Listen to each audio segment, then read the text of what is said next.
আপনাদের স্বাগত জানাই আমি আমার কথা শুনবার জন্য। বাংলাদেশ ভারত সম্পর্ক বহুল আলোচিত সম্পর্ক, বহুল আলোচিত বিষয় এবং সংহত কারণে, যৌক্তিক কারণে দুটো দেশ পাশাপাশি ঐতিহাসিক সম্পর্ক আছে, সম্পর্কে টানাপোড়েন আছে। কেউ কেউ এটাকে বন্ধু রাষ্ট্র বলেন ভারতকে, ভারতীয়রাও সেটা বলেন।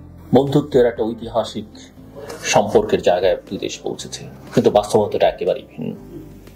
প্রশ্ন হচ্ছে বাংলাদেশ ভারতকে কিভাবে দেখবে বা ভারত কিভাবে দেখে? এই প্রশ্ন এখন অনেকে তুলছেন। ভারত কি বাংলাদেশকে শত্রু রাষ্ট্র হিসেবে দেখে?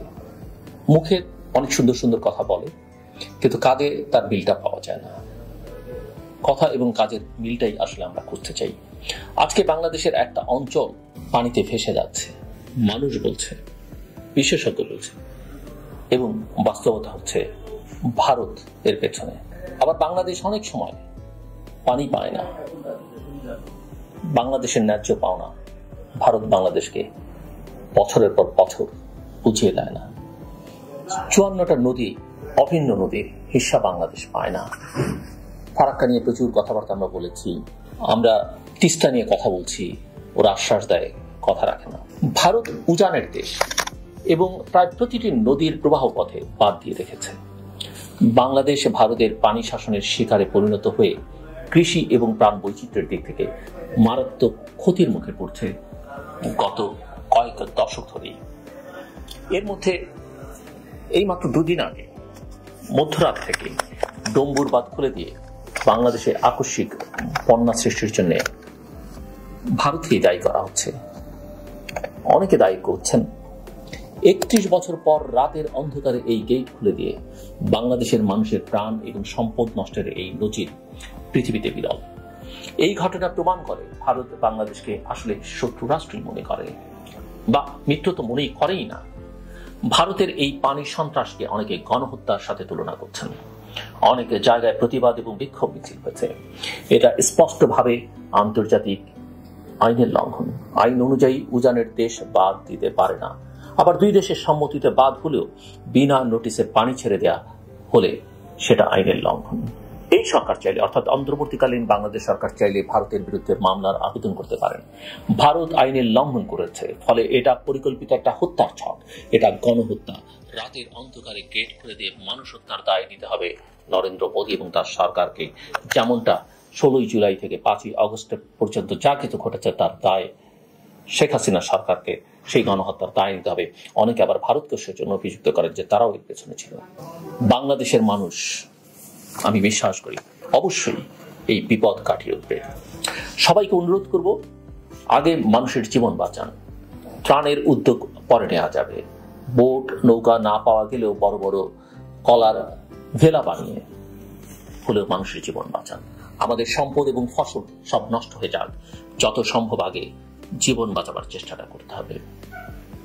আর ভারতীয় জনগণকে বলবো, অনেক ভালো ভারতীয় জনগণ প্রতি আমি বলবো যে সেখানেও মুক্তিকামী, গণতন্ত্রকামী, ন্যায় এবং ন্যায্যের পক্ষে লক্ষ লক্ষ কোটি কোটি মানুষ আছেন।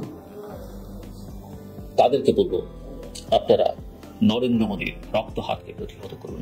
তাকে অনেকে জল্লাদ হিসেবে চিহ্নিত করেছে, আমরা না, ভারতীয়রা। এবং তার ফলাফল আমরা দেখেছি বিগত নির্বাচনে, ভারতের নির্বাচনে। এই জল্লাদের বিরুদ্ধে, এই রক্ত পিপাসুর বিরুদ্ধে প্রতিবাদে রাস্তায় নেমে আসেন।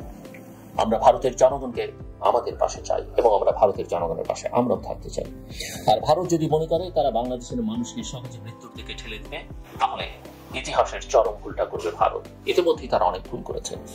বাংলাদেশের মানুষের যদি বেঁচে থাকার অধিকার না থাকে, শান্তিতে থাকার অধিকার না থাকে, ভারতও এর বাইরে থাকবে না। ভারতকে মনে রাখতে হবে তাদের নিরাপত্তা এবং অখণ্ডতা বাংলাদেশের স্থিতিশীলতার উপর নির্ভর করে। বাংলাদেশকে শেখ হাসিনার চোখে দেখলে ভুল করবেন। বাংলাদেশের মানুষ ভারত বিরোধী নয়। আমরা নরেন্দ্র মোদীর সন্ত্রাস এবং ভারতের যে রাষ্ট্রীয় আগ্রাসনের বিরোধী, হিন্দুত্ববাদী যে ফ্যাসিবাদ, তার বিরুদ্ধে। অনেকেই চোরাগুপ্তা পানি হামলাকে বাংলাদেশের সাধারণ মানুষের বিরুদ্ধে যুদ্ধ ঘোষণা করার সামিল বলে মনে করেন। ভারতকে এর জন্য জবাবদিহি করতে হবে। আমরা মনে করি এই বিপর্যয়, পানির এই বিপর্যয়, বন্যার এই বিপর্যয় ভারত সৃষ্ট। আমরা ভারতীয় মদতপুষ্ট আওয়ামী ফ্যাসিবাদকে পরাজিত করেছি। জনগণের ঐক্য এখনো সুদৃঢ়। এখনই সময় ভারতের সব রকম আগ্রাসনের বিরুদ্ধে রুখে দাঁড়াবার। ভারতকে অবশ্যই বাংলাদেশের মানুষের উপর এই গণহত্যা চালানোর মূল্য দিতে হবে। সময় অনেক বদলে গেছে, ভারতকে সেটা বুঝতে হবে। বাংলাদেশে বহু রাজনৈতিক নেতা ছিলেন যারা এইসব আগ্রাসনের বিরুদ্ধে কথা বলেছেন, তাদের উত্তরসূরি এখনো বাংলাদেশে আছে। বাংলাদেশ এই ধরনের আগ্রাসী শক্তির বিরুদ্ধে সব সময় কথা বলেছে। বাংলাদেশের একটা ঐতিহ্য আছে। ভারতকে কিভাবে জবাব দিতে হবে যদি তারা এই ধারা অব্যাহত রাখে, সেটা কিন্তু বাংলাদেশ জানে। আগে জনগণের জীবন বাঁচানোর কাজে সবাই না নেমে পড়ি, তারপরে ভারতের এই হীন কাজের জন্য আমরা বিশ্ব দরবারে জনমত তৈরি করব। আমাদের সরকারের উচিত এখনই ভারতীয় সরকারের সঙ্গে কথা বলা। এর জন্য ভারতকে বিচারের আওতায় আনতে হলে যা যা করা দরকার হবে সেটাই আমরা করতে পারব। মোদী শাসনের হাত থেকে বাংলাদেশকে যে কোনো উপায়ে মুক্ত করতে হবে আমাদের এই চরম বিপদের দিনে সব বিভেদ ভুলে মানুষের পাশে দাঁড়াতে হবে। সব রাজনৈতিক দলকে এগিয়ে আসতে হবে। বাংলাদেশের মানুষ ঐক্যবদ্ধ হয়ে এই বিপদ মোকাবেলা করবে এবং অবশ্যই ভারতকে এর মূল্য দিতে হবে। আমি আগেও বলেছি, আবারও বলছি যে ভারতকে আসলে বাংলাদেশকে বুঝতে হবে। ভারত সেটা বুঝতে ব্যর্থ হয়েছে, বারবার ব্যর্থ হচ্ছে এবং তারা শেখ হাসিনার চোখে আওয়ামী লীগের চোখে বাংলাদেশকে দেখেছে। আওয়ামী লীগে অবশ্য যখন দল হিসেবে বলি আমার নিজেরই খারাপ লাগে। আমি বিশ্বাস করি সেই দলে অনেক ভালো সমর্থক নেতা কর্মী আছেন, তারা হয়তো তাদের নেতৃত্বের কারণে যে নেত্রীকে তারা দেবী তুল্য মনে করেছেন, যে দেবী তাদেরকে ফেলে অসহায়তার মধ্যে রেখে দেশ ছেড়ে পালিয়ে গেছেন, আমি তাদের কথা বলছি না। কিন্তু অবশ্যই ভারতকে বাংলাদেশকে দেখতে হবে তার নিজের চোখে এবং সেখানে বাংলাদেশের জনগণকে মাথার উপরে রাখতে হবে। দেশটাকে বিবেচনায় নিতে হবে, সরকার তারপরে এবং সবার পরে। আমাদের যেসব সমস্যা আছে, শুধু পানি নিয়ে আমি এক কথা বললাম, আমাদের সীমান্ত সহ অন্যান্য সব সমস্যার সমাধান করতে হবে। অন্যথায় আমরা ভালো থাকবো না, ভারত ভালো থাকবে, এটা কিন্তু হবে না। আর ভারতকে মাথায় রাখতে হবে শুধু আমরা নই, মালদ্বীপ, শ্রীলঙ্কা, নেপাল, ভুটান, আফগানিস্তান, পাকিস্তান কেউ তার সঙ্গে নেই, কেউ না, কোন দেশের জনগণ নয়। এভাবে আপনি আঞ্চলিক শক্তি তো অনেক পরের কথা, মানে দক্ষিণ এশিয়ার মধ্যে আপনি এখনই আপনার জায়গায় যাবেন, কিভাবে কোথায় যাবেন? আর ভারতের যারা মিত্র আছে আন্তর্জাতিক অঙ্গনে, তাদেরকে এটা ভাবতে বলতো। আপনাদের এই মিত্রকে আমরা বুঝি যে কেন আপনাদের দরকার। এক অপশক্তির বিরুদ্ধে লড়াই করবার জন্য হয়তো আপনাদের হাতে দরকার, কিন্তু তার যে অপশক্তির কালিমাত এই মিত্রের, আপনাদের এই মিত্রের গায়ে লেগে আছে, সেটা থেকে তাকে মুক্ত করবার চেষ্টা করেন। অন্যথায় কারোই কোনো ভালো হবে না, মঙ্গল হবে না। তো সব মিলিয়ে শেষ কথা, আমরা ভারতের সঙ্গে একটা ভালো সম্পর্ক চাই, কিন্তু ভারতকে প্রপারলি বিহেভ করতে হবে আমাদের সঙ্গে।